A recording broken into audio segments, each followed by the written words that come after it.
नमस्कार दोस्तों, मैं हूं अभिषेक और आज मैं बात करने जा रहा हूं लेखक फणीश्वर नाथ रेणु द्वारा लिखी गई कहानी जिसका शीर्षक है पंचलाइट। लेखक ने इस कहानी के माध्यम से ग्रामीण वातावरण का चित्रण करते हुए ग्रामवासियों के मनोवैज्ञानिक की वास्तविक झलक प्रस्तुत की है। तो चलिए दोस्तों, शुरू से इस कहानी को समझने की कोशिश करते हैं।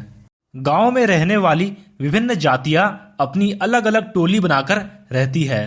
उन्हीं में से महतो टोली के पंचों ने पिछले 15 महीने से दंड जुर्माने के द्वारा जमा पैसों से रामनवमी के मेले से इस बार पेट्रोमैक्स खरीदा था। गांव वाले पेट्रोमैक्स को ही पंचलाइट या पंचलैट कहते हैं।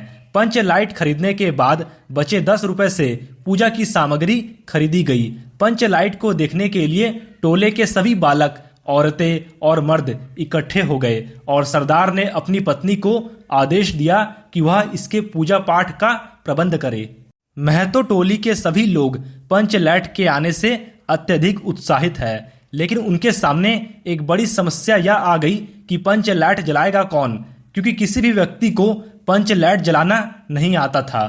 महतो टोली के किसी भी घर में अभी तक ढिबरी नहीं जलाई गई थी, क्योंकि सभी लोग पंचलैट की रोशनी को ही चारों ओर फैला हुआ देखना चाहते थे।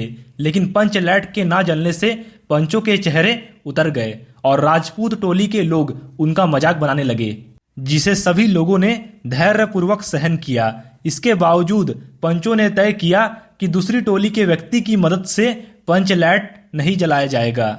इधर गुलरी काकी की बेटी मुनरी गोधन से प्रेम करती थी और उसे पता था कि गोधन को पंचलैट जलाना आता है, लेकिन पंचायत ने गोधन का हुक्का पानी बंद कर रखा था। इसके बाद मुनरी ने अपनी सहेली कनेली को और कनेली ने यह सूचना सरदार तक पहुंचा दी कि गोधन को पंचलैट जलाना आता है। फिर सभी पंचों ने सोच विचार करके अंत में यह निर्णय लिया कि गोधन को बुलाकर उसी से पंचलैट जलवाया जाए।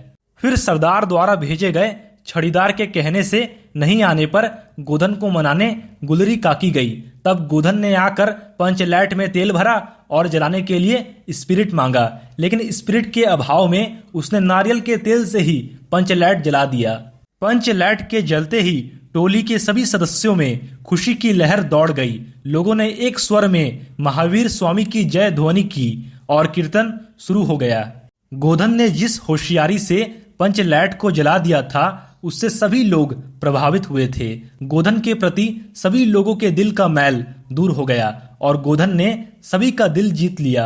इसके बाद मुनरी ने बड़ी हसरत भरी निगाहों से गोधन को देखा। सरदार ने गोधन को बड़े प्यार से अपने पास बुलाकर कहा कि तुमने जाति की इज्जत रखी है, और अंत में गुलरी काकी ने गोधन को रात के खाने पर आमंत्रित किया। गोधन ने एक बार फिर से मुनरी की ओर देखा और नजर मिलते ही लज्जा से मुनरी की पलकें झुक गई। तो दोस्तों, इस वीडियो को लाइक और शेयर करके आप हमारा आत्मविश्वास बढ़ा सकते हैं, और हमारे चैनल पर पहली बार आए हैं तो चैनल को सब्सक्राइब जरूर करें। धन्यवाद।